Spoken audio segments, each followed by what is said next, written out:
Hi friends, అందరూ బాగున్నారా? నేనైతే చాలా బాగున్నాను. ఈరోజు నా స్ట్రైట్ వంకాయ చట్నీ ఎలా చేస్తున్నానో మీరు చూసేయండి. ముందుగా మనము వంకాయలు అయితే క్లీన్ చేసి కట్ చేసి పెట్టుకుందాము. ఇప్పుడు స్టవ్ మీద ఒక ప్యాన్ పెట్టి అందులో ఆయిల్ వేద్దాము. అయితే హీట్ అయ్యింది. ఇప్పుడు ఆయిల్ వేసుకుందాం, కొద్దిగా వేసుకుందాం.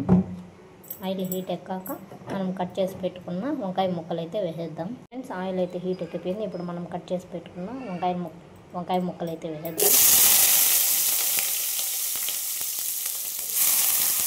వేసేసి ఇందులో పెట్టి మూత పెట్టేద్దాం.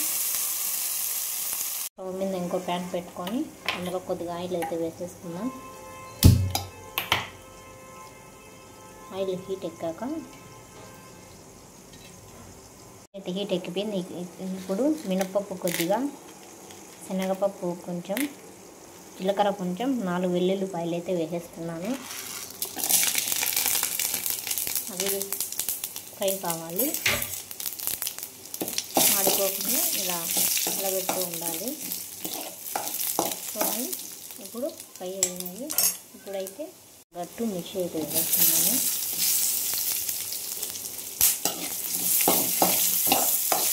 కొంచెం ఆయిల్లో ఫ్రై కావాలి. ఇప్పుడైతే మీడియం సైజ్ టమోటాలు అయితే 2 కట్ చేసి వేసుకున్నాం. ఒకసారి మిక్స్ చేసుకున్నాం. మిక్స్ చేసుకొని మూత పెట్టేద్దాం. మధ్య మధ్యలో మూత పెట్టి కలపెడుతూ ఉండాలి. చింతపండు అయితే వేసేస్తున్నాము. కొత్తిమీర అయితే వేసేస్తున్నాను. ఇదంతా బాగా ఫ్రై అయిపోవాలి. వంకాయలు కూడా బాగా ఫ్రై అయిపోయాయి. ఇప్పుడు మనము పక్కన ఫ్రై చేసి పెట్టుకున్న టమోటాస్ అన్నీ దీంట్లో వేసేద్దాం. ఇదంతా బాగా మిక్స్ చేసుకున్నాం. ఇలా ఫ్రై అయిపోయాయి. ఇప్పుడైతే చల్లారిపోయాయి. మిక్సీ పట్టుకునేద్దాం. ఇప్పుడు రుచికి తగ్గ ఉప్పు అయితే వేసేద్దాం. ఇప్పుడు మిక్సీ మూత పెట్టేసి మిక్సీ అయితే పట్టేద్దాం. ఇలా పచ్చగా కొట్టుకుంటేనే చట్నీ అనేది టేస్ట్ వస్తుంది. ఇప్పుడైతే పోపు అయితే వేసేద్దాం. చూడండి ఫ్రెండ్స్, పోపు పెట్టుకోవడానికి అయితే మినపప్పు, శనగబేడలు, సాసవులు, ఎండుమిరపకాయ 2, కరివేపాకు తీసుకున్నాను. ఇప్పుడైతే ఆయిల్ అయితే హీట్ ఎక్కింది. ఇప్పుడైతే అన్నీ వేసేద్దాం.